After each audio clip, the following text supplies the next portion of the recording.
Aivan mahtavaa, ihan superhyvää. Suosittelen. Ching.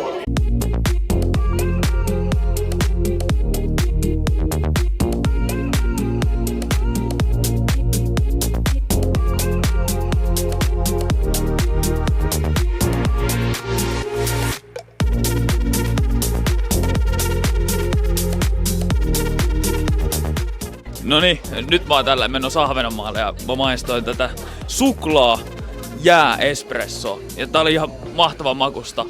Todella sellainen raikas. Ja no vaikka vähän painaa tuo aikainen väsytys tai herätys, niin väsyn saa kyllä pois tällä.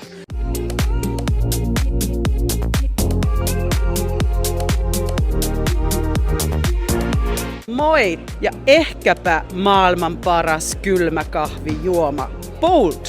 Maista sinäkin. Moi!